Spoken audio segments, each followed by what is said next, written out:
Hi, I'm Neil Druckmann, Creative Director. And I'm Troy Baker, I played Joel. And I'm Ashley Johnson, and I play Ellie. So first cinematic here, you'll see as we get to the end, I mean, this opening image, we wanted to match what we did at the end with image of Ellie. Tommy, listen to me. He is the contract. I think it's such an interesting thing to start off with, not only in the past, but also to start off basically. Yeah, that's one of the things we were discussing as we're iterating on this opening sequence, because it used to be, it was all seen through Joel's eyes. But then it became a lot more interesting to think of it as you're seeing it through Sarah's eyes, because Sarah is really kind of, the whole game is about this relationship between Joel and Ellie, but here Sarah is kind of embodies what their relationship is going to eventually become. And that was probably one of the hardest roles to cast too, with Sarah. Yeah. There were a lot of people that came in, and I love that this scene was, you know, that was one of the audition scenes. And it was so amazing when Hannah came in that it just, I mean, what you're seeing right now, that was the chemistry, and she was amazing. It's like, kind of like a younger Dakota Fanning. Just, there's an old soul behind those eyes. Yeah, and she could turn it on and off between each take. Yeah, it was crazy. Yeah, she was crazy. She's amazing. It's always a little awkward, right? You have a 12-year-old someone on the set, and you're doing this pretty dark stuff. Especially with the way that we work, too. All right, let's hold off on some of the jokes today, guys. Good. You started helping out with the mortgage then. Yeah, you wish. And this piece of music, actually, we were struggling to find which piece to play here. And then Gustavo wrote this thing for the VGAs just to play before we showed the trailer. And right away I heard it, I was like, that's got to go in the opening. This is the theme kind of like the relationship between Joel and his daughter that later becomes the theme between Joel and Ellie. Hallican Drops, Pelican Drops. the name of the band on her t-shirt. And where did you get that? My daughter came up with that. My 2.5-year-old daughter named one of her dolls that. And we're searching for a name for a band. I'm like, I got a name for a band. So this is going to be the first time that I've ever seen this scene. This was one specifically that I really didn't want to once we did it. And when we first talked about doing this, in the very, very beginning, I knew this scene was going to come. And I told you, I was like, give me a heads up when this day comes, because it's not going to be a good one. Well, the thing with this scene, it's a super difficult scene to shoot. The first time we shot it, we did like at least 15 takes or something crazy like that. And then we thought we had it in the can. And well, I thought. Well, no, we all thought. We thought we came back to work and we started putting it in. And for me, there was just something that was, I felt like we could convey the same amount of emotion with less. Yeah. And it was a hard thing to tell Troy because everybody put so much into it, and it's like, we got to do it again. Well, I remember that we got to day come back to this. When you came back and you told me that we have to do this again. Obviously, you know, you'll see why what we're talking about. But this is the defining moment for Joel. This is where he draws that line in the sand, where he has few moral lines left to cross. I'm so amazed with how well Hannah did, and yeah, I mean, it was difficult to watch just on the mocap stage, and we actually had people after a few takes leave the set. Yeah. They're like, I can't watch this anymore, and they just took off. But from a story standpoint, it's so important to show just what the violence does and how it like rips apart this family. well, then especially a lot of times in video games, you see blatant violence, but when you personify it and you put it on a face, especially that young face, and you see the devastation that just one life lost can do. And it's just, I mean, this was such a hard day. It was such a hard day for both of us. I mean, it was exhausting for her. It was exhausting for me.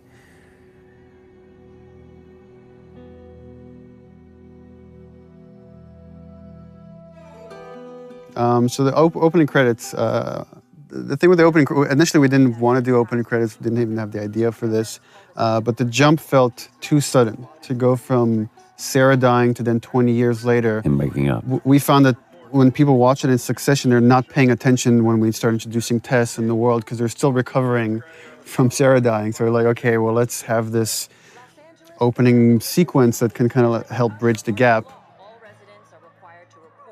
And just had the idea of just seeing this time-lapse video of fungus growing, because so much of the disease and the outbreak is based on this cordyceps fungus that's spread through spores. So we contacted a group at Sony San Diego who did this whole opening sequence for us, and they actually got these fungal kits where they grew fungus like in their bathrooms and filmed this over like days. to produce this thing. So everything you're seeing is actually it's real. It's not CG. It's not. It's all organic. yeah, it's all, except for the spores at the end, which are CG. Everything is real. This whole journey is like a dreamlike state, and you constantly see people waking up, and you see this multiple chime with Joel, and it's as if he's like remembering the past. He's always having these bad dreams throughout the game.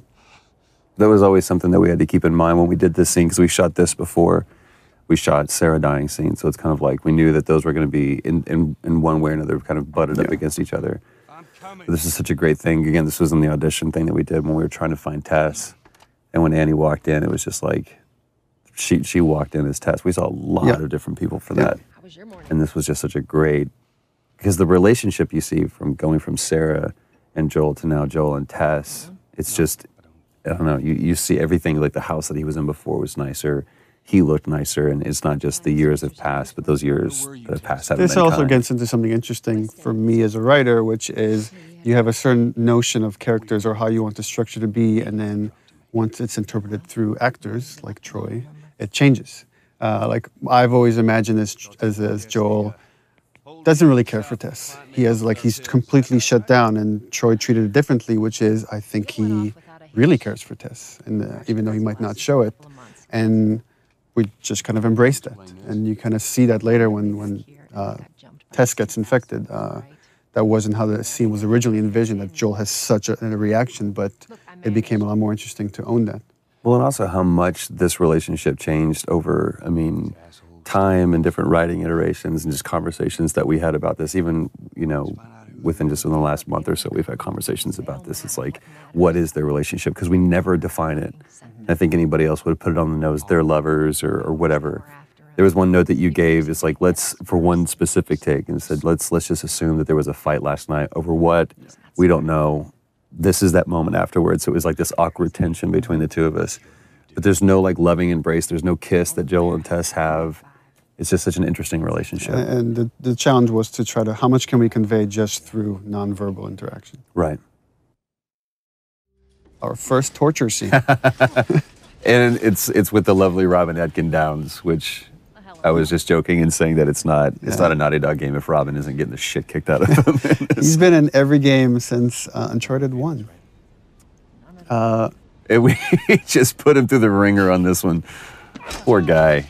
It was important to show just how far Joel has come, from the father you see in the opening sequence to here is a man that is willing to torture someone to just get But it's what so is essentially interesting. money in this world. Right, but it's interesting because he's not, he's like that brutal enforcer. It's kind of like that scene in LA Confidential where he's Russell Crowe. She's running the show. She's the dominating one, and I'm just brought in to be the She's muscle. the brains of the operation. Yeah, clearly.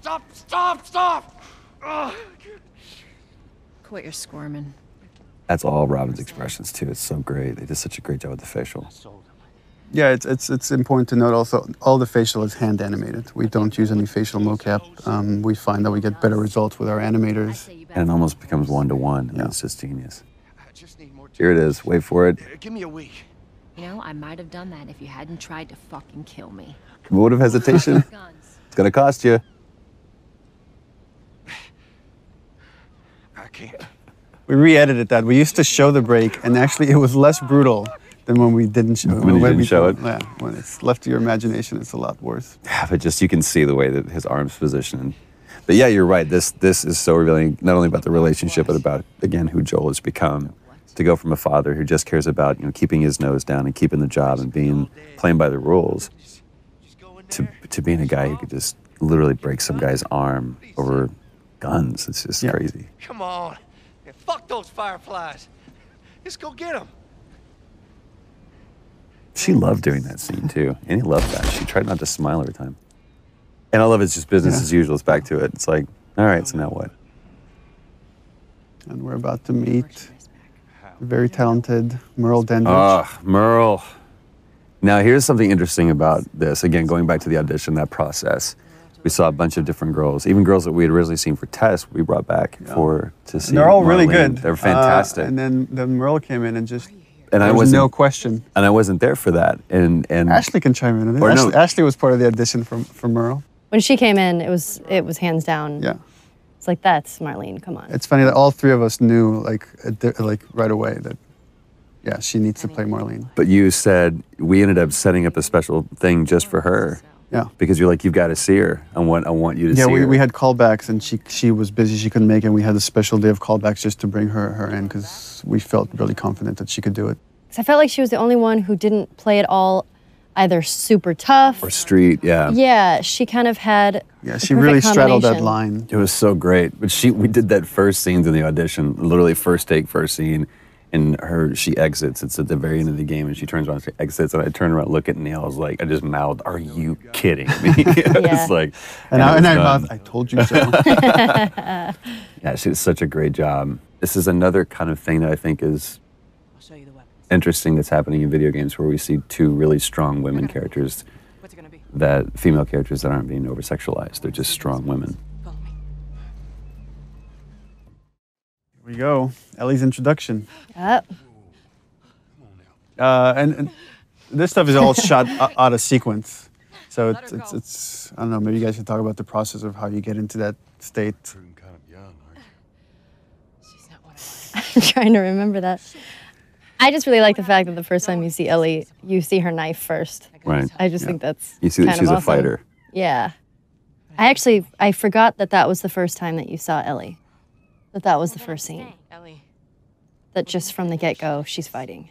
Yeah, and it's not just she's fighting because she really cares for Marlene. That was kind of the crux of this, is that you see these two characters really care for one another. You're capable. And I love in such a short time you see between Marlene and Ellie, there's this connection that's so important because that has to carry through to the end of the game when Marlene shows up again. Well, even like just the positioning of the two people. I mean, it's Joel and Tess versus Ellie and Marlene. And just like, it's so interesting watching, right, Joel here doesn't even make eye contact with her. He doesn't even acknowledge her existence. Right. She's not crossing to that part of town. I want Joel to watch over her. Whoa, I don't think that's the best Ellie. idea. Our first fight. Here we go. Bullshit! I was close with his brother Tommy. Said if I was ever in a jam, I could rely on him. Was that before or after he left? Just reminding the player, like this guy you saw in the beginning, Joel's brother, he's changed too, and he's been involved. Yeah. Just get hints of. There's a falling out between the two of them. And it's just as you go on, you're starting to fill in that 20-year gap. Just cargo, Joel. No more talking. Which is pretty true to your writing too, because I'm like, so what happened here? It's always, what do you think? What do you think happened there? Because I have no idea. I don't have the time to write it. Don't take long. And you, stay close. For Joel, right, that's a hint. It's like, I don't want to be around this kid. Right. Right, because some subconscious part of him knows I could get hurt here. Is it? First moment alone. What does Joel do? Time for bed. Takes a nap. I'm tired. What are you doing? Killing time. I do really like this scene. Well, what am I supposed to do? I am sure you will figure that out. It's a great moment. It's another one of those moments too where it's like, it just feels like Joel is just always exhausted. Like this world is just bearing down on him. But I love that moment too, where she points out the watch, where we get to establish that watch that. Yeah, and that's something we didn't have in the beginning. That's actually something we inserted after the fact. Not for this scene, but there's another scene where we have that. But I also love, like you said, the kind of the juxtaposition between Joel and Ellie, to where Joel's just, like you said, weary and exhausted, and you have this total opposite, almost antithetical thing of like this naivete and this childlike behavior that's wanting to explore. And it shows up in this. She's talking about having bad dreams, like the idea that they are both carrying this baggage with them. And it's how they first connect. Look how dark it is. Can't be any worse out there. Can it? What on earth do the Fireflies want with you? Hey. Sorry it took so long. Soldiers fucking everywhere. How's Marlene? What a great moment. He finally addresses her, finally connects on that level, and that moment's interrupted. Well, it's also the first time kind of Ellie, if you think about it, opens up to him. She's saying, I'm scared, right? That was the subtext of that question. That's true. Go get some guns. Don't do anything stupid. Move. Turn around, on your knees. It's such an interesting thing that we're like 2 hours into the game, and we're still the enemy, if there is one. Or there's other humans, there's other people that are on other sides of the law, but there's no infected, there's no clickers, there's no anything. Look the other way. It'll make this worth your while. Shut up.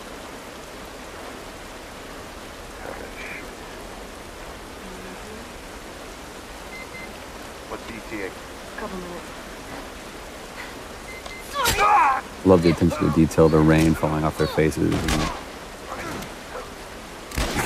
And she's the one that strikes out first. Then it's interesting how Joel instinctively, when a gun is pointed at Ellie, he acts. Yeah. Again, there's something subconscious that he feels like he has to protect this girl. He doesn't realize it yet. Here it is.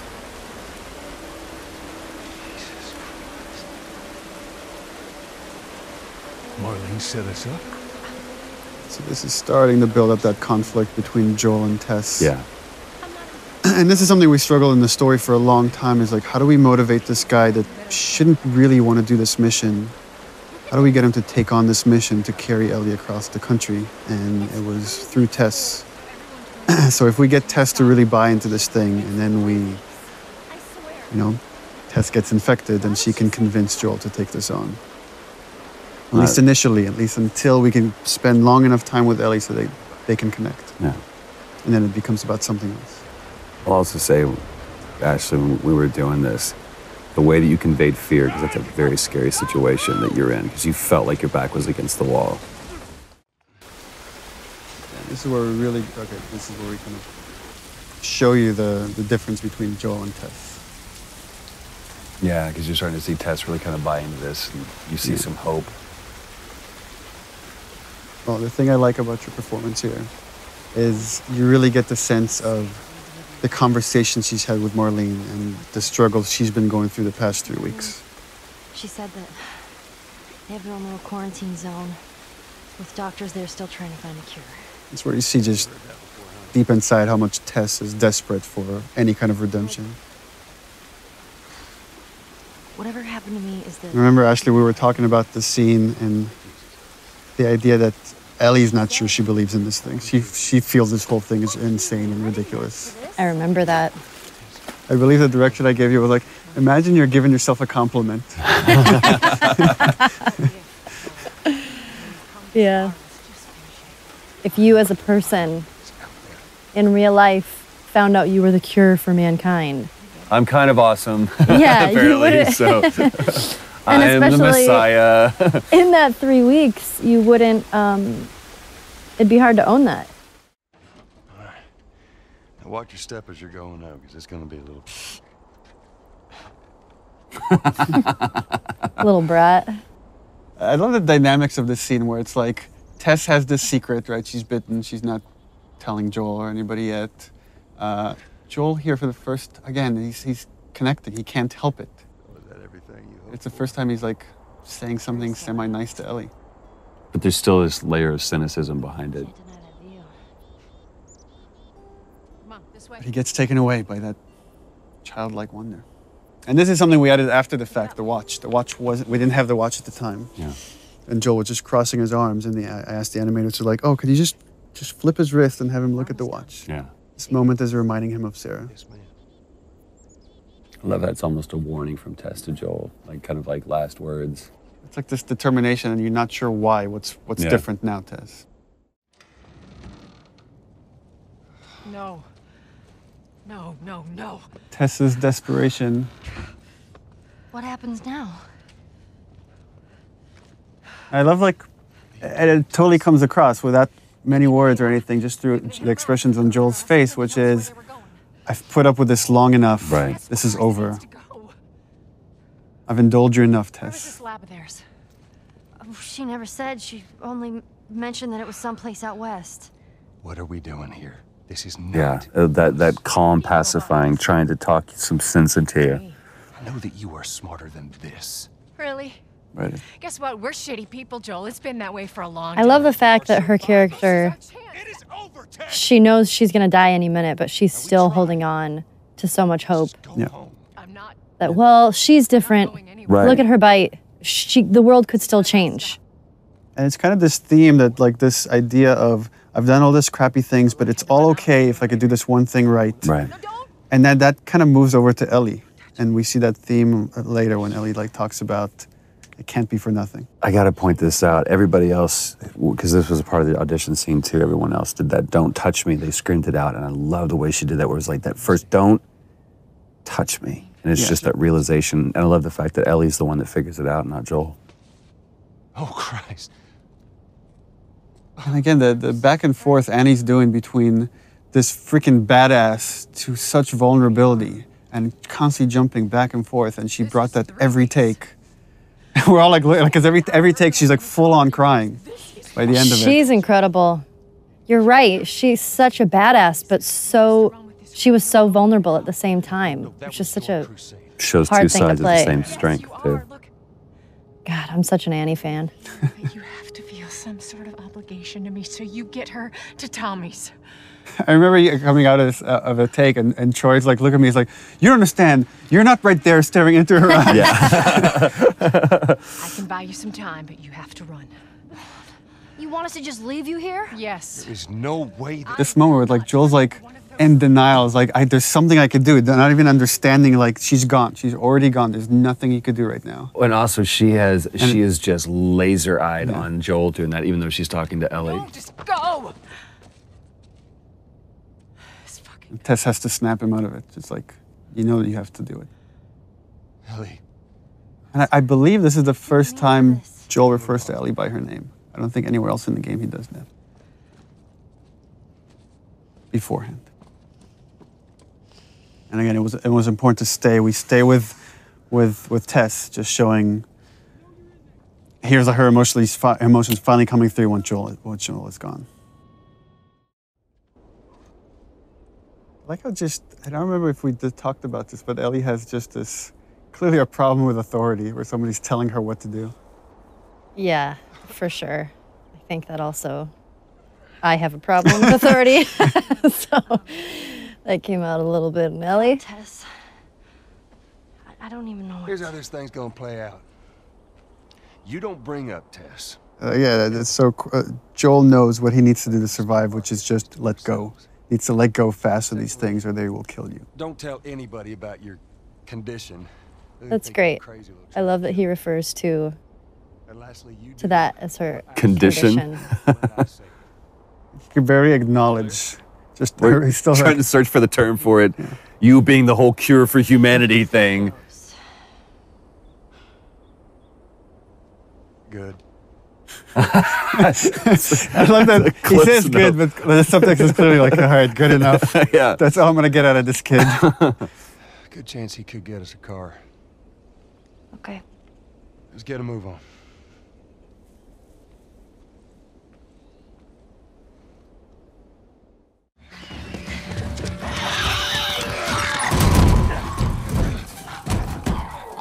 Hey, it's Bill. Lovely Earl Brown. Whoop, whoop. I remember you were kind of geeking out when you auditioned with him. I was. We saw like a lot of people for Bill, and there was a lot of like stars that came in. I was really surprised. Like, but then when he walked in, I was like, holy crap, it's Dan Dougherty from Deadwood.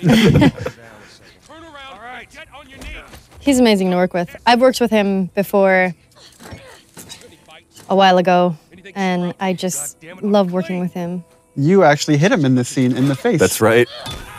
I did. Right there, and we kept it. And he kept going. What a trooper. That's one of my favorite things, is when he goes, am I dead? He was sick that day. Yeah. He was like getting over a cold. I did hit him, and I felt so bad because it was a complete accident. I think I didn't realize my swing was going a lot faster than I thought it was. Of many people that you hit during the shoot of this project. Yeah. Getting into character. Well, I also love this business that he's doing here too. That was something that he completely made up. He's like, working on the sword and. I love this. I need you to shut up. Again, I love this moment. This this paternal thing. Like, just shut up, kid. I need to handle this. He's always a dad. Actually, Bill, they are. Well, it don't matter because I don't have a car that works. But there is one in this town. Parts. There are parts in this town. Meaning that you could fix one up.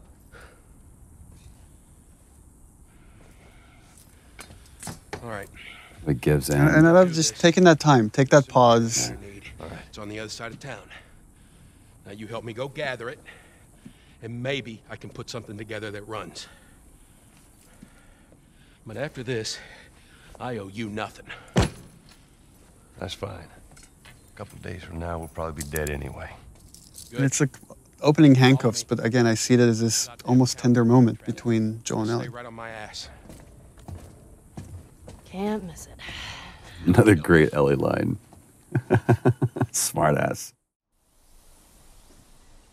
Remember the rehearsal for all these scenes? So we would shoot these things in chunks.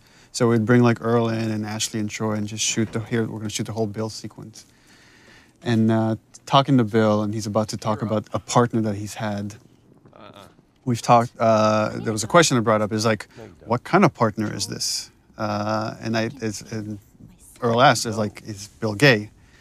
And I said, well, he could be. I mean, it's really up to you. Well, no, you gave the standard response of, what do you think? Because I really want him to own it. I thought he was when I wrote the part, but I really wanted the actor to own it, and he did. I mean, he made that decision to make him a gay character. And again, it's not something we ever explicitly say, except for the magazine that Ellie steals. Right. But again, instead of making that a point and something, it's just a cute little piece of exposition. Let me tell you a story. Well, and from a narrative structural standpoint, what Bill is there to show is, here's what happens when you survive on your own in this world. It's like you're alone and miserable and a little bit crazy, and it's what could happen to Joel if he keeps going down this path of just doing whatever he takes to survive. And also, Bill is there to kind of give Joel the warning, is like, you go down this world, you care for people, you will get hurt. Hey! What'd I say to you when we walked down the steps? And that's where Ellie has stolen a bunch of Bill's stuff. I love that flips him off. God damn it. You keep babysitting long enough and eventually... I love that line of fixing the stupid pile. Because I feel like that's so something a kid would say when you're trying to cover, when you're right. Nothing specific. I was just stealing all your stuff. Fix the pencils over here. Oh, this is the one where we abused Troy. And I was like, you have to fly face first into the ground. And he's like, but I should roll. No, fly face first into the ground. Yeah. It was like, well, if I roll this way, then actually, they're like, it looks too ninja when you can't do it. So I literally just had to eat shit time after time again. It's like seeing stars. It was great. Please tell me you're done. Yeah, you guys are acting against nothing. There's nothing there. And something we always had to remember was bring the tension back.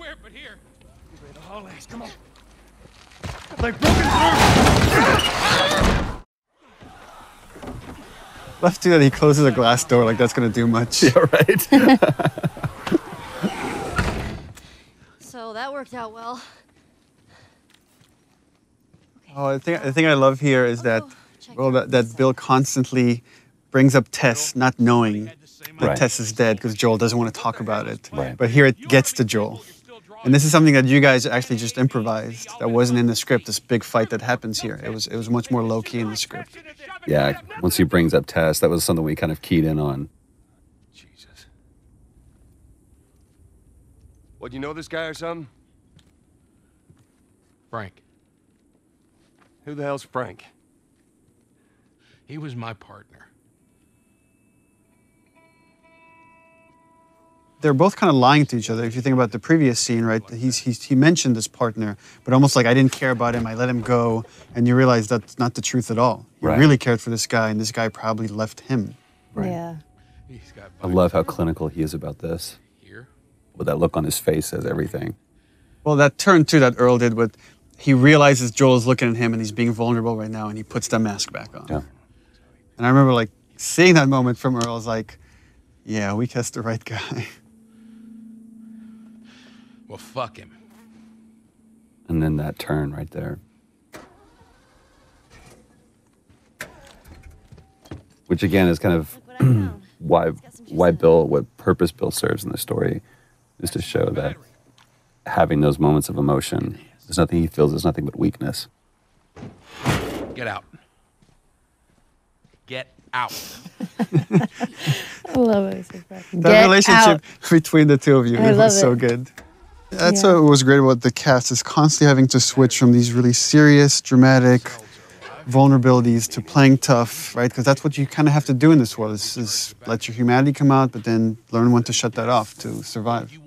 And also, you're seeing, it's very subtle here, but you're starting to see this change in Joel, where he's given Ellie more and more responsibility. He's trusting her. Instead of just saying, stay out of my way, he's like, I need your help.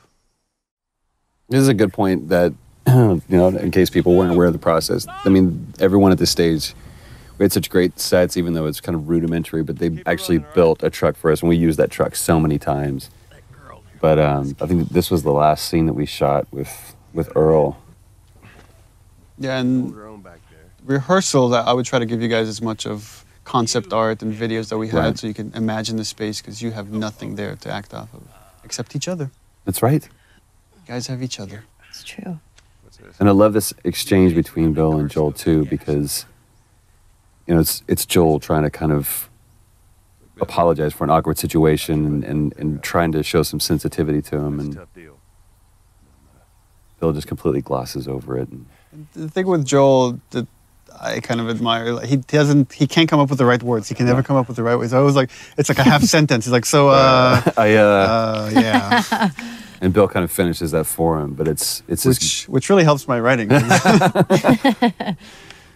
This theme comes in here because to show Joel's now alone with Ellie, but the relationship has changed.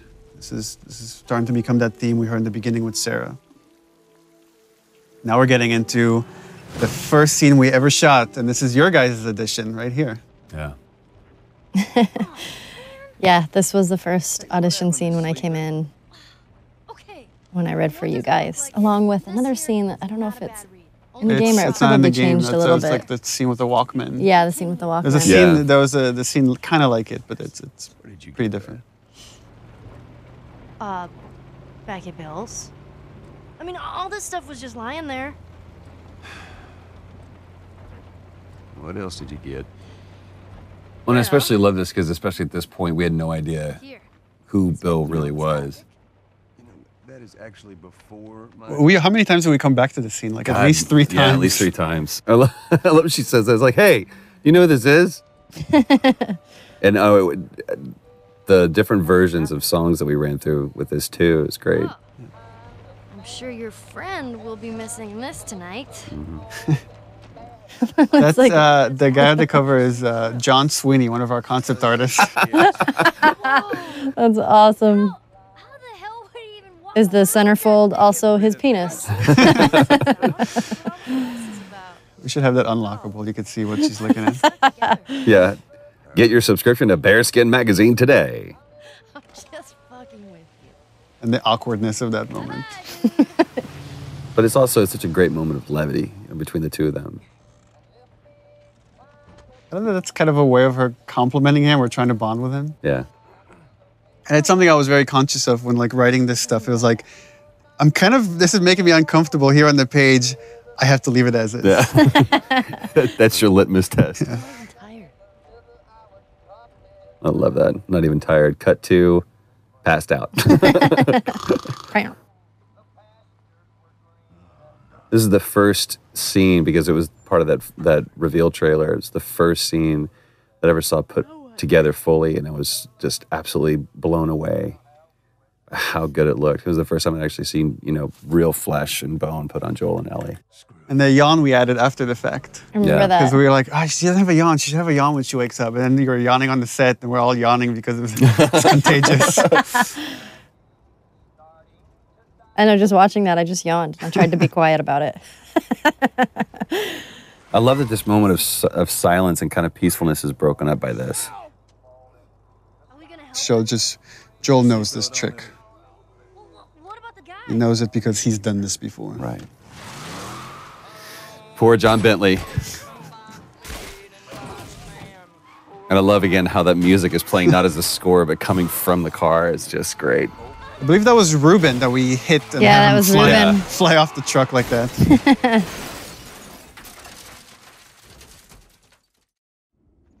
This was also the first really dramatic scene we shot, and it became kind of the touchstone for how the characters should look when they're I feel sick.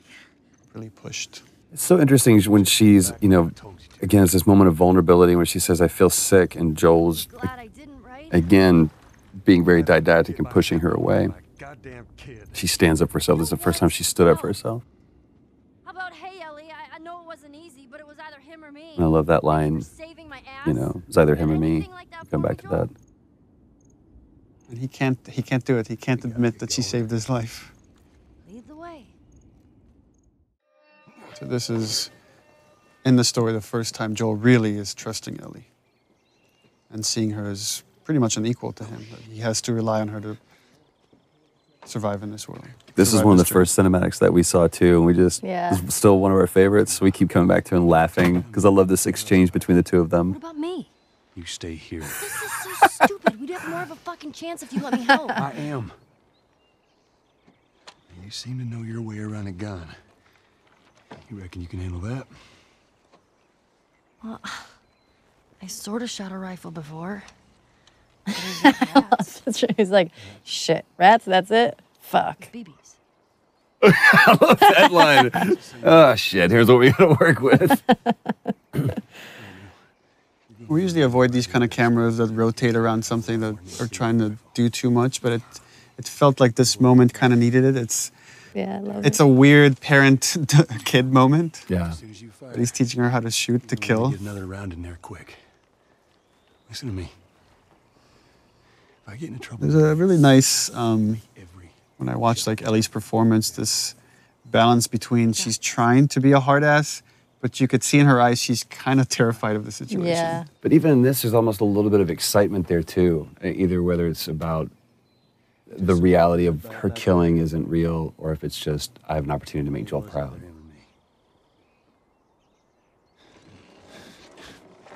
Opening up, opening up. You're welcome. Such an interesting look on your face here, because it's almost like I did good, but then you feel horrified by it. So interesting. It's like, even though Ellie's used to killing, used to seeing this stuff in this world, it was still important to show this is having an effect on her. Right. And you're going to see that kind of carry throughout the game. Well, it also kind of carries over into this moment as well, too, because I realized what I just put her through. And I love the way that, you know, we took that away from her. It's like almost gingerly. It's like, give me that. It's like, you can't really compliment it because... Right. You did just what good. you Yeah, have- there's no pat on the back. Yeah. But then I turn around and I give her this, and it's like you said, there's a sadness to it. Yeah, it's sad that in this world, these are the things that you have to bond over. Like, here's your gun. And that's the reward. Yeah. But that knot of understanding is great. Brandon and Najee. There you go. Yep. Brandon, I think, had the hardest audition of anyone. Yeah, no kidding. Because I literally almost took off his head. Not in this scene, not punching him. That fortunately was done by Ruben Langdon, who can punch way better than I can. Leave him alone. And Najee, too, when he came in red for Sam, that had that... It's all right. They're not the bad guys. Lower the... Just this kid that's kind of terrified to live in this world. Yeah. Man, you hit hard. Yeah, well, I was trying to kill you. And these two characters are really showing... They're kind of a mirror of Joel and Ellie's relationship. If you haven't noticed, they don't keep kids. And it's another warning for Joel, like this whole arc for Henry and Sam of what's going to happen if you stick with this girl. You're going to go through what these two characters are going to eventually end up. I do like that Sam is a character that seems genuinely scared, because a lot of the other characters can tend to be a little bit more badassy. Right. And he's young and he's scared. And I love that. To me, he also comes across very sullen. Like Yeah. there's like just a little glimmer of hope and joy, but it's almost like anytime there is a moment of that, then Henry kind of takes that away from him. It also gives Ellie an opportunity to play a mentor of sorts for him. Not too far from Yeah. here. Be safer if we chat there. All right, take us there. Welcome to my office.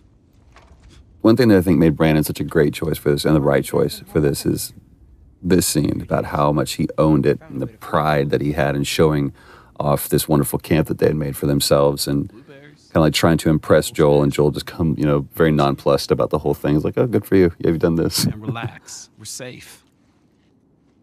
Well, the interesting thing, the way I read it is like Joel is impressed, but he's not. He's trying not to show it. He's trying to still test this kid. But there's a lot of he sees himself in Henry. Yeah. Very, very much so. And this is, I remember we going back and forth about this because.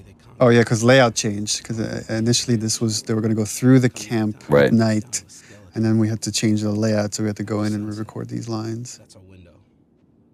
Well, and there's something on the reverse that it doesn't really matter, but when we shot this, the entire time that he was laying out this plan, I was just looking at him because I was like, I really care about your plan, kid. I care more about you. It's kind of like poker. You don't play the cards, you play the man.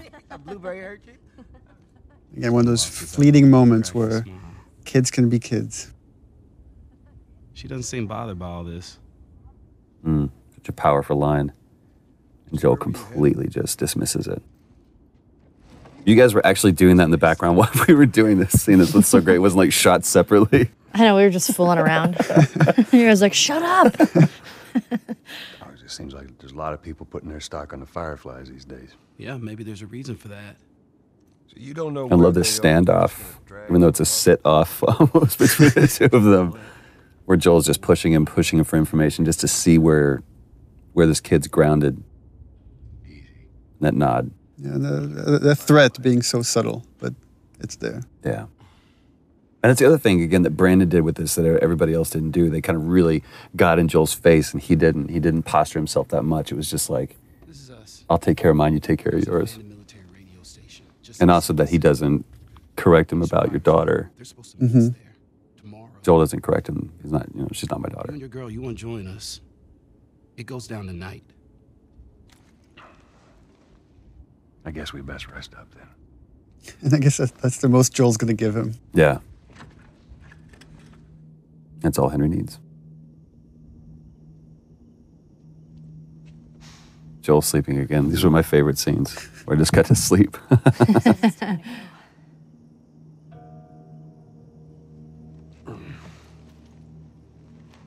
No, we're going to be moving fast, okay? And the idea of these two pairs that are coming together. God, they were just, such great brothers. Brandon and Aji did such a great job together.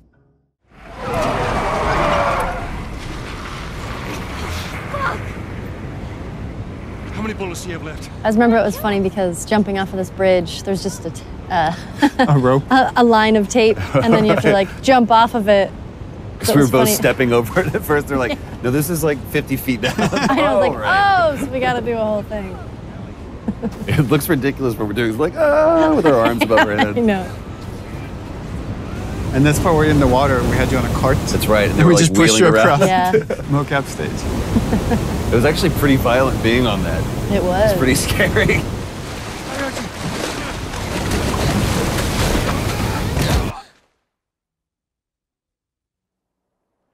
This was part of the audition scene that Brandon did that really just kind of helped us realize we had the right Henry. He's awake. Back to the salesman, it's like, hey, buddy, everything's okay. Everything's all right. I really like that about his character, that he's kind of a salesman. You know, Sam's the one who spotted you. You guys are taking quite a bit of water. What's wrong? Henry! Get back, son! Hey. He's pissed, but he's not going to do anything. You sure about that? Stop! He's confident. He knows he can calm you down, but he needs Sam to stay out of the way. Right, just in case. Yeah. Chance of making it, and you did. Coming back for you meant putting him at risk. Stay back. I think there's already the change there. Joel knows it's true. Yeah. Joel wouldn't have come back for him.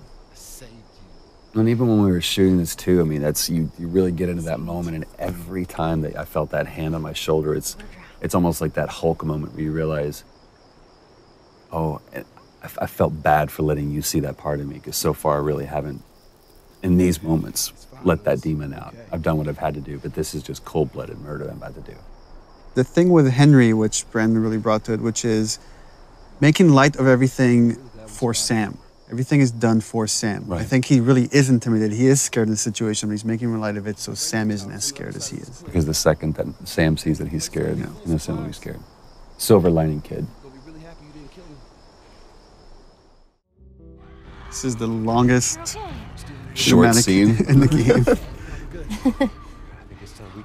I had to fit that in there. Quit this place from this, since we had it in the first trailer. I can't quit you. I remember when we first, the very, very beginning of this, when we like did the first table read through this and everything, and we talked about, I asked if there was going to be a moment of just a light shining through in this darkness, and you talked about this scene, and at that point it was just really kind of just real easy brushstrokes of what it was going to be, and it really came into fruition and became this well, all the characters here have their guard down. It's kind of unique, because usually somebody's lying or somebody's hiding something. Right. And here's like, everybody has their guard down. They're just talking about motorcycles. You two deserve a little privacy. And you were really giving too on this. We spent a lot of time on this, and there was this one scene where you just kind of let me ramble about, you know, to where we really feel like we're coming midway into a conversation. I don't remember what was said, but it was just this cool moment. But you went more into the details of like with Tommy and where you went and the States and all that stuff. I think that really helped kind of make this, the following takes much more natural. Right, without all the rest of that stuff, the preamble being there. But I love the turn that he gives right here. It's like the kids have gone to bed now, and we can just talk like adults. Worst part about it all. Animation and lighting, right? If you don't capture these looks in the eyes, this scene doesn't work. Right.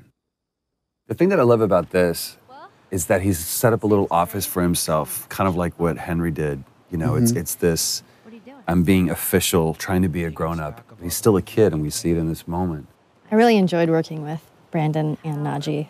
Just having them on set was so much fun.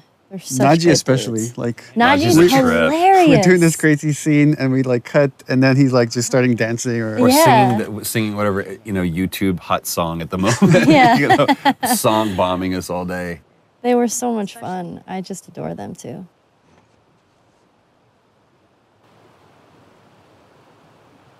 Is everything all right? You got an opportunity to put so much of you into Ellie. That's just because I can't write, so I just listen to Ashley talk, and they're like, oh, that's a good line. Have a good night. That's giving me way too much credit. How is it that you're never scared? It's like Who says that I'm not? putting up the defense, making joke of it, as Ellie does. Yeah. And then seeing when she needs to, because that's the only way she's going to cheer him up. She's going to open up to him. And also, she kind of throws at that bone, like, you know, scorpions are pretty creepy. That's not what I want to talk about. Being by myself. Which again, all this stuff she's saying here plays into what happens later when she finds out Joel's trying to give her up, giving her away to Tommy. Yeah. Those things out there. What if And it's kind of the same thing we're seeing with Tess, to where she was, again, she knows what's going on, he knows what's going on, but it's looking externally for some kind of either comfort or hope or answer or something. And then they just always come up empty. I guess one thing I'm just thinking about now, which is all the stuff Sam is going through because he's bitten, is probably the stuff Ellie went through when she was first bitten, because she thought she was going to turn. And it just happens that she was immune. But so that's what she kind of... all these realizations she's had. I go back and forth. I mean, I'd like to believe it. That's a powerful thing for essentially. It's kind of sad because that's not what Sam wants to hear. He wants to hear that it's all going to be all right. But she doesn't realize that's what. No, death is terrible. It's a horrible, painful process, and you're all alone. You know. Almost forgot.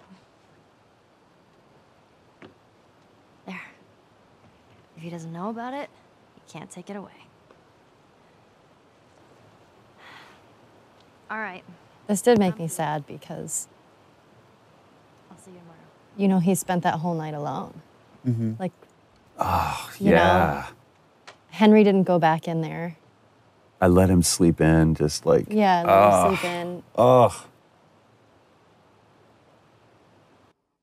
And that was the last conversation he had. And that always made me so sad after I read that. Because I was like, oh. Yeah, I didn't even think about that. And what would have happened if Henry had gone in there? I mean, the fact that Henry wasn't there, I mean, plays into, you know, the culmination of this scene where he's just racked with guilt.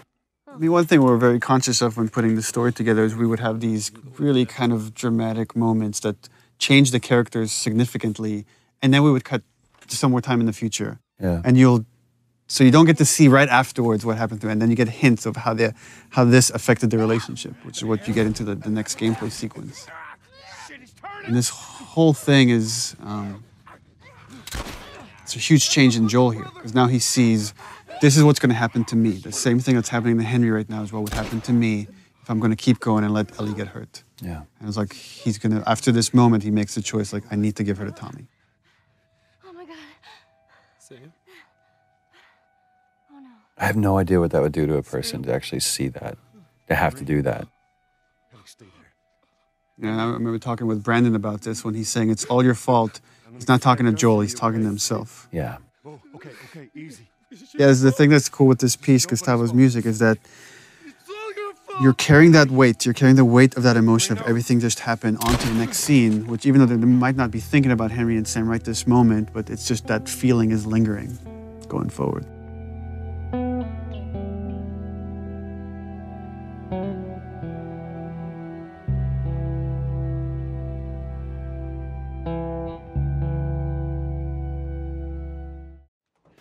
I own that shirt. I'm pretty I sure still think we own should it. sell off our mocap suits for charity. Unwashed. Jeffrey Pierce, Who's the lady says? Ashley Scott. Sorry, Ashley Hart. Oh, yes. Ashley Hart. She was married. Well, we didn't know the place was occupied. We're just trying to make our way through. Through to where? They're all right. But you know these people? Know him. He's my The goddamn chemistry was so good between The two of you them. and Jeffrey. It was amazing how well, and I mean, Jeffrey's just a few years older than me, but it was interesting playing the older brother to him. And yeah, we felt like brothers immediately. It was crazy. Oh, well, Jeffrey came, I mean, we almost cast Jeffrey Yeah. as Joel. And then once, like, months later, we needed to cast Tommy. I was like, oh, Well. what's Jeffrey Pierce doing? That's what he meant. Thanks for not blowing my head off. Would have been embarrassing, considering you're my brother-in-law. And Ashley Scott, she came really close to being cast as Tess. And Yeah. when we needed Maria, I was like, oh, We Ashley got the Scott. perfect person. There were no auditions for these roles. I love this awkward setup of this is how he meets his sister-in-law. How he meets Yeah. Jeffrey, you know, or Tommy's wife. Story. Why don't we bring him inside? And you just get to see here now how Ellie's starting to become more secretive. Well, also, it's like Guarded. the way they're standing and everything. It's like Ellie's kind of alone now. Like now it's like Joel is with Tommy and There's no one familiar with Ellie. It's quite the crew you got here. Hey, they're good men. This place gives them a second the chance. theme of redemption. Gives us all a second chance. So why'd you leave Boston? We went through this so many times, I've been on quite the adventure. and each one of them I thought was great in its own little version. It was just kind of like trying to pick the right one. But this is where you get to see. Well, Joel's putting up a front here. I mean, he's trying to. He's pitching his little yeah. brother. And it's so interesting to see them slip, how they're two different men, but they instantly go back into those roles that they were before. And just by the behavior here, you get hints of what happened in those 20 years. Right. How dark things went. Why bring her here? You're supposed to deliver to the fire. Like they're playing nice. Right, they were happy to see each other, but now it's like, It's oh, right right, underneath the you surface. haven't changed. You know where they are. Now, I'm not asking And that's, I mean, that's so true to life. Like, especially with brothers, you go back to that. I push these buttons and you do this. This isn't for me, Tommy. This is for your damn cause. My cause is my family. And I loved, I mean, what Jeffrey was doing posture-wise, Jesus, boy. putting Joel on the offensive. And now he's just like insulting everybody here and insulting his wife. Tommy, I need this. Again, just Joel just expects. I tell my little brother to do something, he needs to do it. Right.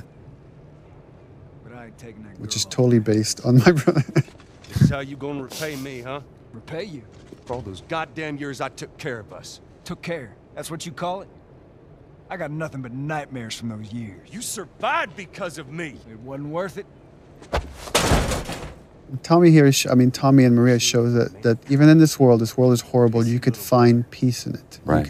You could build a community. You don't have to resort to these things that Joel has. That line was a great thing that Jeffrey improv'd on.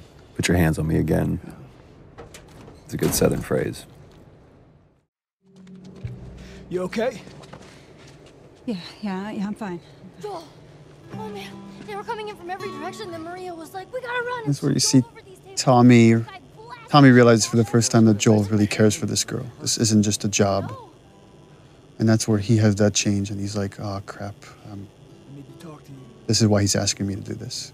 Absolutely not. You tell him to go find somebody else. And again, it's just such a real moment between a married couple. It's like What's that all about? honor and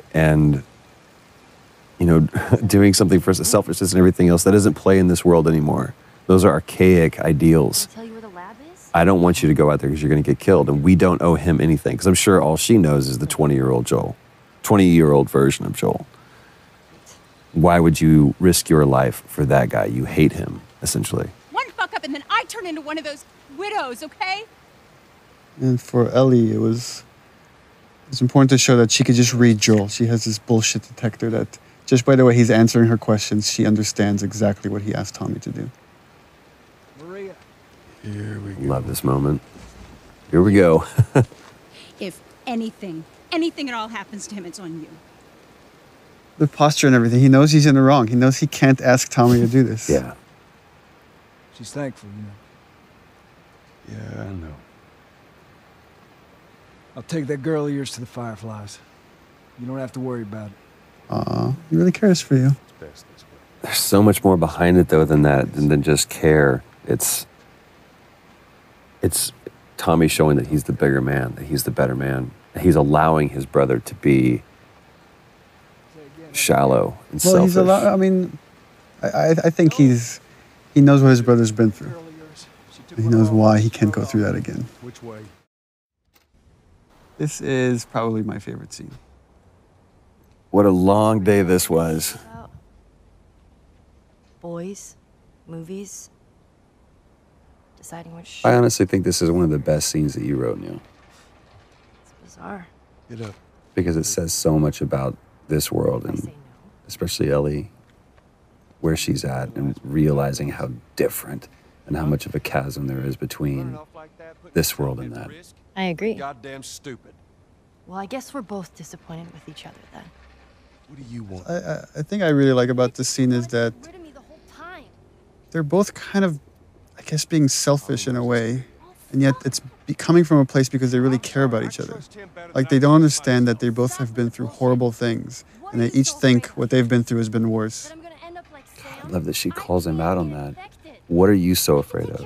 How many close calls have we had? Well, we seem to be doing all right so far. And now you'll be doing even better with Tommy. Not her, you know. What? And it's like the stakes are high, and it's like, okay, well, then I'm gonna drop this bomb. Not her.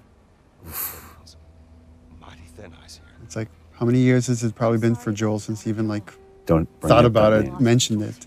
You have no idea what loss is. I think Joel's thought of that name every day, but I don't think he's heard it said. That shove that you gave that was nowhere in the script. I think that came out of frustration, definitely, because when we had come back and we couldn't find it, and I wasn't necessarily frustrated with you. I was frustrated with us in the scene. And I was like, oh, fuck.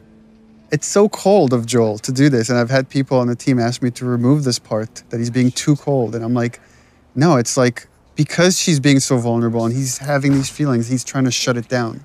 That's why he's being so cold. It was so important for me to keep that in there. When he says, "You're not my daughter," it's almost an insult. And it's kind of the opposite of what he's feeling.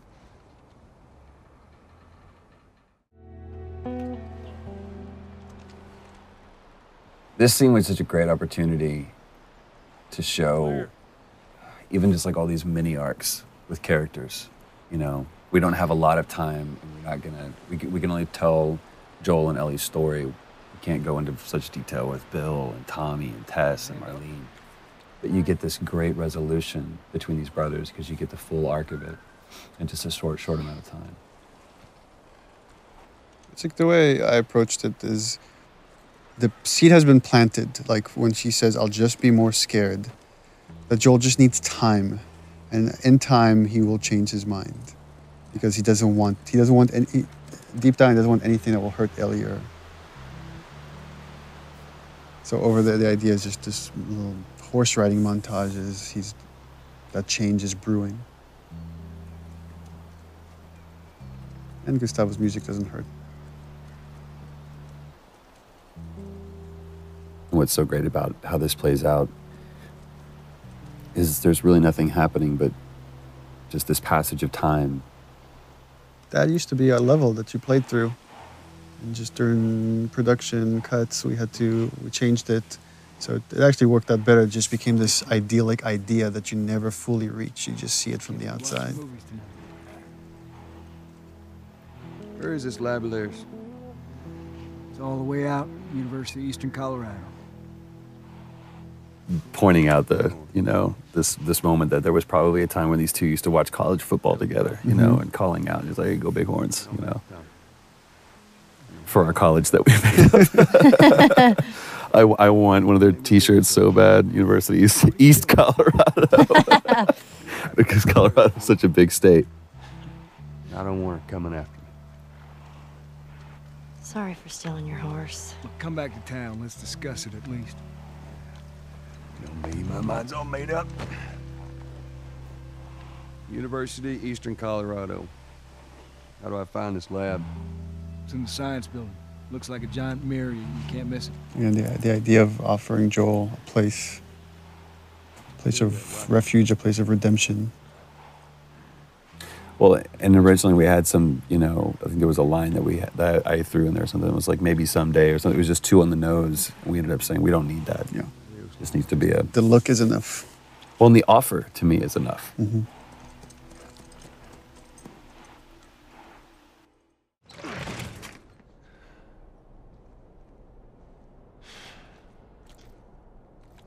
We're about to hear Steve Bloom. Lovely Steve. Silk-throated Steve Bloom. You're looking for the Fireflies. They've all left. Yeah, no shit. I'm dead. Or I will be soon. Got me What a macabre scene, though.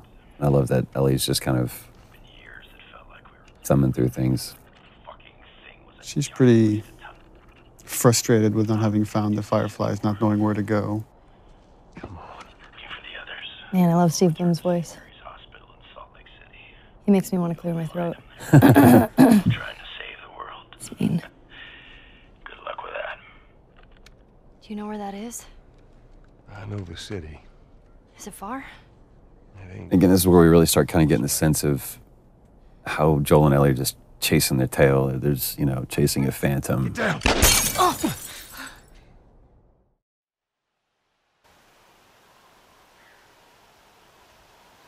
For me, is what I wanted from this is not to overplay it, not to have Ellie cry or scream or.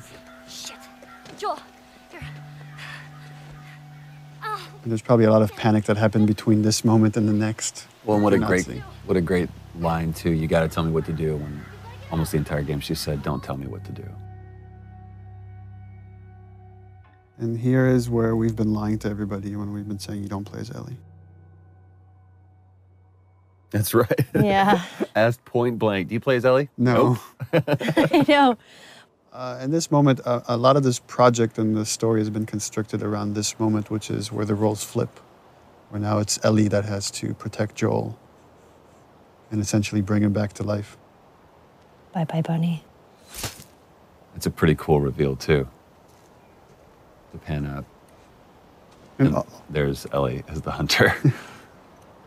What we wanted here is also is like, you don't know exactly what happened to Joel, what's the state, how much time has passed. Poor buddy. But the way that she's doing that, you can see that she's been doing this for a while.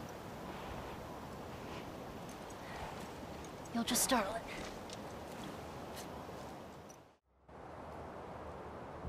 Remember how tired your arms got holding that bow stretched? That bow, it was so heavy. And I remember that I was shaking and I was like, hey guys, this is really heavy. There's David. Nolan North. Nolan North, ladies and gentlemen. Ruben Langdon is James. Ruben Langdon, ladies and gentlemen. Sorry.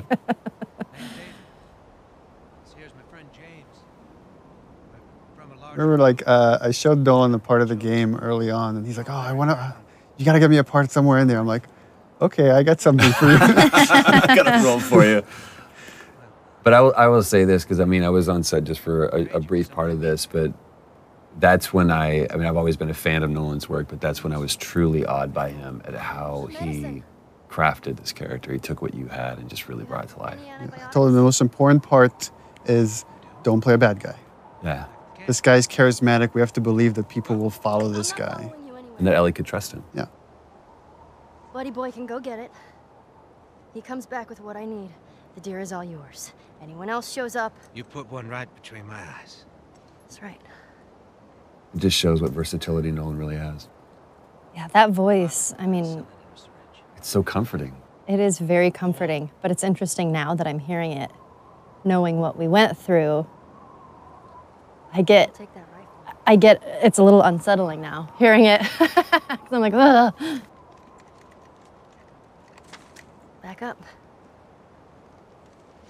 It's a weird gameplay thing, but we went through a version where like, okay, she can only carry one long gun at a time, so we have to put the bow on the ground. They're like, no, it's going to be 2 guns. Okay, well, let's put the bow back on her backpack. No, it's she can carry 2. And we removed the scope. They used to have a scope on it. We're like, oh, we don't want Ellie to have the scope. Bring him with us.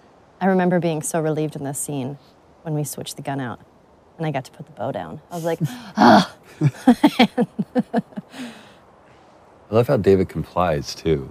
How he just kind of, like, submits to a little girl. Well, the thing is like, he knows the stories. He knows what happened in the university. And he's trying to figure this kid out. This whole sequence, he's sizing her up. How early or how late on in the script did you write David?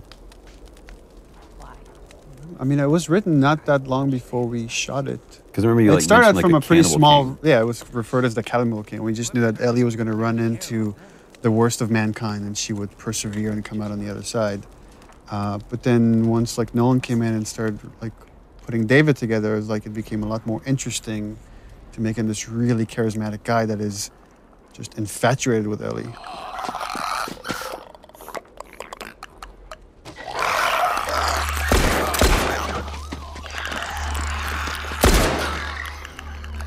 Now when things get real, you see who kind of glimpses of who he really is. Because there is that moment in that other scene where he makes it seem like, okay, you're in control, but she never was. Yeah. Had some practice.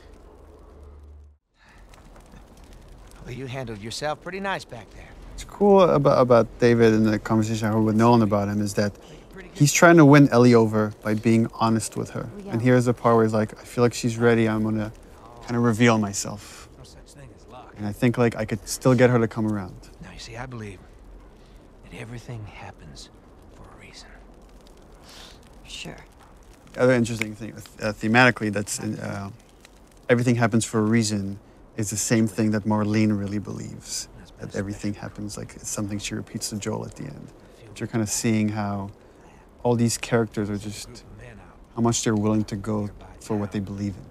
When you talked about like being surprised by your own writing, was that a moment like that, or was that something that you had intentionally done to where those characters were going to? No, I just I think it's just something you think about, and there's a theme that just kind of sticks around in the project, and then characters end up talking about that stuff because you're thinking about it all the time. Traveling. A little girl. You see, everything happens for a reason. Again, another one of those moments where you think Ellie's got control. Don't get upset. It's not your fault. Yeah, and then James there. You're just a kid. I love that. James lower the gun. No way, David. I'm not gonna let her go. It was such a small role, but I really like what Ruben added there. And that the dynamics between James and David, how there's conflict between these two characters, but there's still respect, and he's still listening to David, even though he's questioning his leadership right there. No, that's not your concern. Part of me, the way I read that was every time James looked at David, it was like, who the fuck are you right now? What are you doing? Yeah. Like, he was putting on a show and he saw it. Oh, thanks. To me, it's interesting how David almost treats Ellie like quarry. Like, you know, you're a sport. Yeah. Again, Ellie having this kind of bullshit detector, you see her scared here because I think she realizes there's something really wrong with these guys. I don't know what. I just need to get away.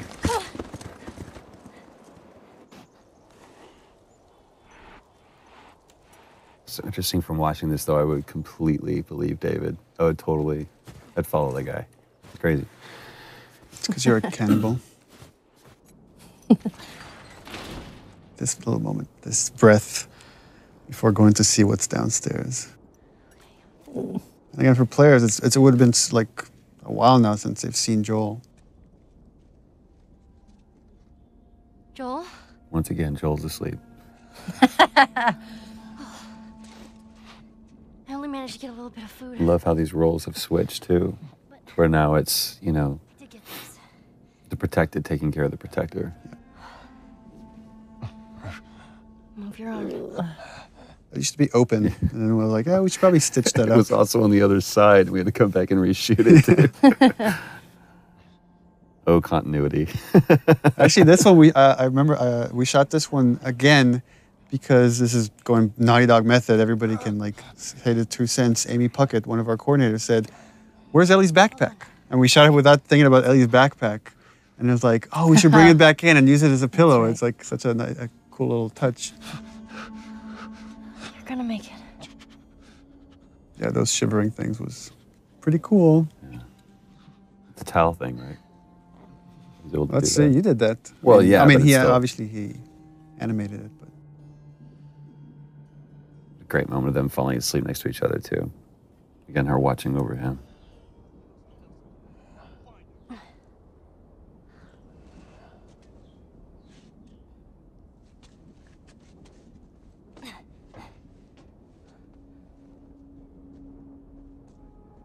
To me, you really get a sense of the oppressiveness of the world with all the introduction with all of these different kinds of enemies. It's like you feel like you're fighting this multi-front battle. It's not just these are the bad guys, and it's so clear. yeah, and just how much Ellie's now willing to put herself on the line to just get them away from Joel.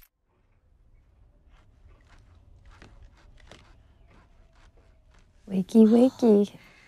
It's interesting how much audio has made all of this way creepier. We were watching it without audio. It's like the Foley of what he's cutting up and back and stuff there. Ugh. Time to eat. And that's the first time you actually see what it is, that you've heard them refer to it. No, this is the first time you just see it, and it's again, I really wanted to downplay the whole cannibalism thing. It's just something they have to do. Super. He comes to bring her a tray of food. This was so cool to watch when you guys were doing the scene. It's just like this battle of the wills where he's just trying to like get in her head, and she will not let him. She won't give in. It's dear. Yeah, this was one of my favorite scenes to shoot because Some human helping on the side? there's just so much there. I mean, the cannibalism and then him being all like rapey and molesty. Like, I don't know. I'm a fan of the dark stuff, which you know. So when I read it, I was like, yes. Which makes me sound like an awful person, which I am. So I don't know what that says about me that I wrote this. I know. I remember that night that I went home, I was just in a funky mood. We have to take care of our own, by any means necessary. It was like it was a cooler thing to read about it than actually having to go in there. It was really hard to do. Yeah. You're gonna chop me up into tiny pieces. But see, again, I see David being this very gracious person. I mean, everything he's saying is kind of true. It's like, you kill to survive, we kill to survive. It's just what you do in this world. But again, Ellie just is feeling there's something else here. I still don't look at David as a bad guy at this point. Yeah. Well, that's what too is like you were talking to me before we got this whole David thing, and it's like, you want to work with Nolan North? I want to do a scene with Nolan North. I want to do and I'm like, oh, we cast Nolan North. Like, great. I'm like, but you don't act with him at all. Tease. Yeah, I feel super lucky I got to work with him because He's the king. He's so fun to work with. I mean, he really owned it. He threw himself into it, like darkness and all. And again, talking to him about it, he's like, I don't see him as dark. This is just what he wants. That's it. I think David believes his own line of bullshit. Or whether it's bullshit or not, I think David believes that he actually is doing the right thing. I mean, that's the other thing we discussed with Nolan is like there's a religious part to David, even though I never wanted that to come out in the script. But he really kind of believes that he's been sent here and he has this destiny that nothing can really harm him. What am I supposed to tell the others now? And you really took that on the chin that day, too. Man, this whole sequence with David, I was so beat up and bruised. Actually, I remember you came back the following day with bruises. I was like, guys, look at me. I had bruises We're like, everywhere. oh, that looks bad, but we're making a gonna game do some now. more this today. Yeah. I love that you made it the little girl that broke your fucking finger. Yeah. That was a good call, Neil. Well, he calls her stupid little girl, so she throws it back in his face.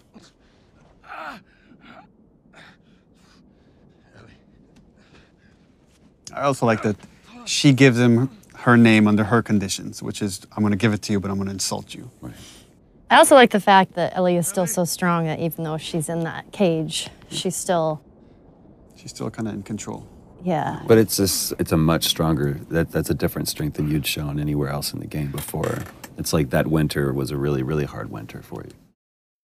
Here's another funny scene. Wow. Well, and you're wrong. I did get to actually act with Nolan in this. Nolan was a trooper and let me torture him.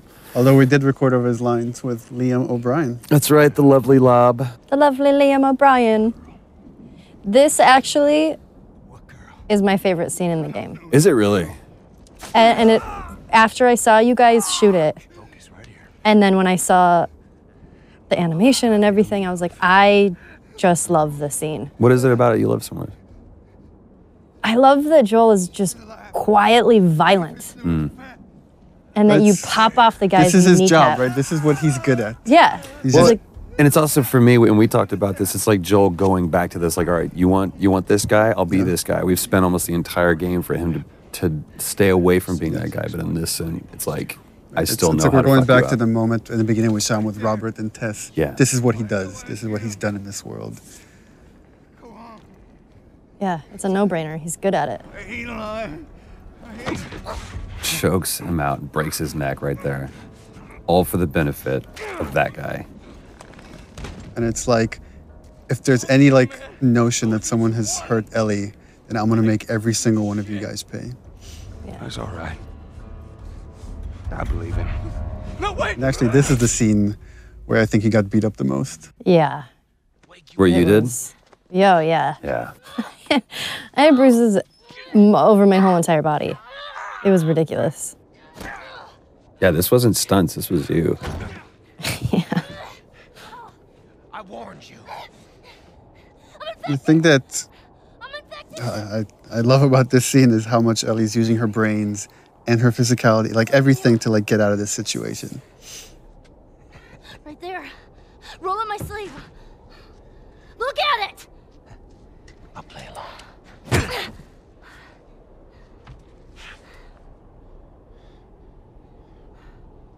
What'd you say? Ruben helped so much during this part because choreographing sort of all of the little movements were so particular. And I think everybody sort of knew at this point that I kept hurting people.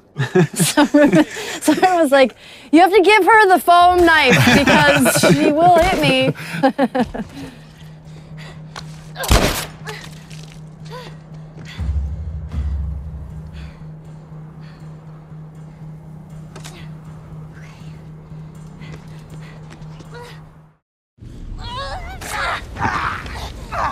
You were beating the shit out of that foam pad. I don't know what you were channeling. I have a lot of anger. Stop! Stop! Fucking touch me! It's me! It's me! We did very few takes of this. This was like maybe 3 takes. Yeah. I just felt like so intense with each one. It was like, yeah, we got it. That's enough. It's the first time that, you know, Ellie and Joel like embrace was that physical contact. Yeah.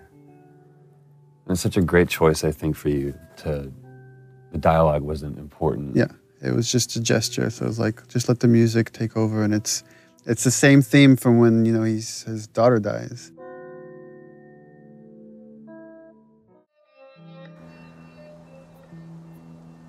This was the scene where you got the most emotional. You almost cried in this scene. Oh, that's right.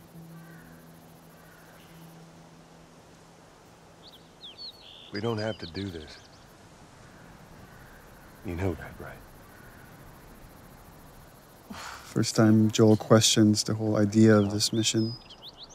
But in a different way, though. Before it was, why am I wasting my time doing this? And now I'm saying, maybe that's not what we need. Maybe that's not the answer. Maybe it's not worth it. Well, yeah, it's not worth it. But I love that this comes off of what you said was one of your favorite moments, which was the giraffe sequence. That fleeting moment where Ellie gets to be a kid one last time after the whole David sequence. And how you even played that visually with, you just kind of catch the very last end of the giraffes moving there. So here we go.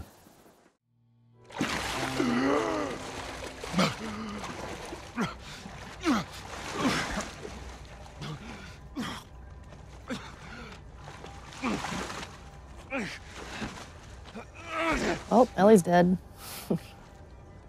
And I'm sure it was such an intentional thing to call back to the very beginning, to where Joel finds himself in this situation again. And after everything that we've been through, it's like, I won't go through this. And Hands in the air! just again, that irrational, maddening, desperate calling for help. From this point forward, it's like the beginning backwards, where if this is the point Sarah dies, like now you're about to do the Carrie sequence. Yeah. Then you like play as Ellie walking, like viewing Joel from the outside, and then you end on the shot with Ellie. So it's like the beginning reversed. Sorry about that. They didn't know who you were. Let me see Marlene again. And Ellie? She's all right. They brought her back. The discussions I had with Merle about this scene is, again, her desperation to find someone that will understand, that will empathize with her decision to kill Ellie to save humanity. And she's hoping she could get that out of Joel because he's the only other person that has cared for Ellie the way she has. And she can't get that out of him. I just think it was such a great way to bookend, to kind of start and begin with Marlene. And it's so great that they were able to capture just the strength that she has, even when she was sitting in that chair. Yeah. And again, she's completely empathetic, even though she's supposed to be antagonistic. It's a very similar line to what David says. You don't have to worry about her anymore. We'll take care of her. I worry. Just let me see her, please. You can't. She's being prepped. This is one I've always seen Joel in the most parental role. Surgery. The doctors tell me the cordyceps, the growth inside her, has somehow mutated. It's why she's immune. Once they remove it, they'll be able to reverse engineer a vaccine. Yeah, her performance here was just stellar. So flawless. It does. I remember talking with the music guys that were putting a lot of Gustavo's music in, and the first few passes were, there was this dark music that was playing here once Marlene reveals that Ellie's going to die. And I was like, we can't play Marlene as bad because she's not bad. She's not. I mean, she's trying to save everybody. And if anything, I told them, was like, you can go dark with Joel. Because again, when Ellie's life is on the line, Ellie's in danger, he lets himself slip back into the murderer, the killer, right, however you want to view it. It's so interesting. I wonder how many players, like, especially in this moment right here, how many sided with Marlene and how many think that Joel was actually the wrong one. It's like, dude, listen to what she's saying. But at the same time, this is the theme of the game for me right here. Is as a father, you will kill everybody else to save your kid, and that has always been kind of the through line for me. Is Joel's willing to go to the end of the line, meaning sacrifice humanity to save Ellie. Again, Robin Atkin Downs. Guess what's going to happen to him? But this was so cool too because, I mean, we've seen all the way through both cinematic and gameplay, you know, Joel's able to take on everybody, but just this moment of resolve that I'm going to wait for my moment. And it almost looks like he's a beaten, defeated person. Give me an excuse. And that grimace right there, it's like, no, he's not. Which way? Yeah, again, the way you've interpreted Joel is like a man who lets his emotions get the better of him here has to keep them in check. You see how like he wants to destroy this man and everybody here for what they're doing to Ellie, but he has to wait. He has to catch the right moment. I said keep walking. Bam. Where's the operating room? And again, just such a brutal scene. There's no threat here. It's just time. Time is the threat.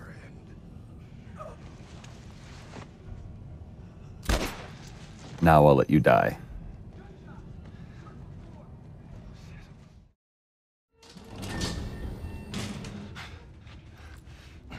This scene used to originally be all in the operating room. And Joel wasn't carrying Ellie. He killed Marlene and the doctors in the operating room. And then Peter Field, designer, just kept bugging me. He's like, I feel like we have to play this part. It's, you know, you have to carry Ellie out yourself. It can't just be like hinted at. And we ended up switching the whole structure of this thing. He was right. It was like, it worked way better. That was another one of those moments where we're like, we're done, we've got it. No, we don't. as a cinematic, it was. I thought it was perfect. But as a bigger part of the game, it was weaker than letting you play through some of it. She won't feel anything.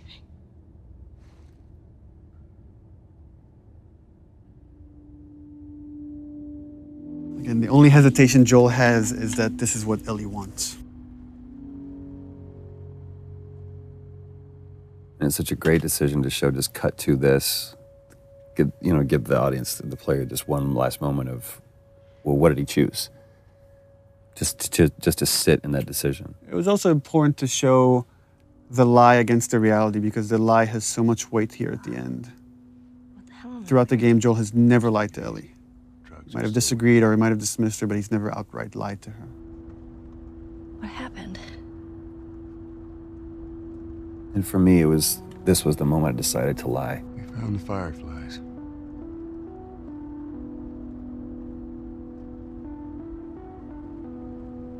Turns out there's a whole lot more like you, Ellie. People that to me, it hurt to say these things.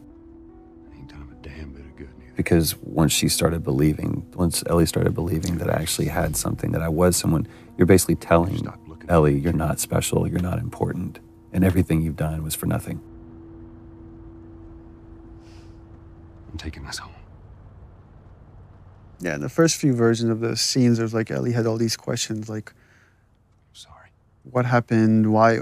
Who was there? Why would they let you take me out with the gown still on? And it just was better if she said nothing and she just turned her back to him. Again, just to show how far Joel's willing to go to remove any threat for Ellie. I mean, we had talked about this before where, you know, she obviously has that bullshit detector. Mm-hmm. And I just felt like I knew you were lying. You know, I feel like Ellie knows you're lying.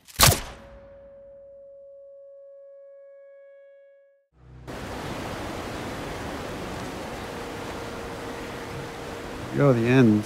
So, original ending for this, way back when we put the outline for the story together, is that Ellie believed the lie and they went off to Tommy's, and it was kind of like this wide tracking shot as you see them kind of getting smaller and smaller walking off to Tommy's.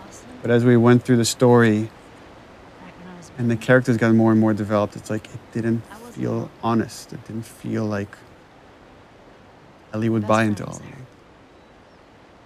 And she got bit too. You didn't know what to do. I remember we went over and over and over this scene. And little things changed. But every time I sat and watched you tell this story, I was just raptured by it.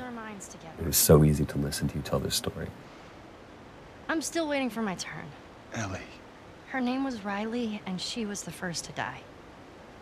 And then it was Tess. And then Sam. None of that is on you. You don't understand. I struggled for a long time with surviving. And no matter what, you keep finding something to fight for. Now, I know that's not what you want to hear right now. Interesting hearing arguments around the office about how people interpret that last line, that last okay from Ellie. Whether it's, okay, I believe you, or okay, I could put this behind us, or okay, I don't trust you anymore and it's over.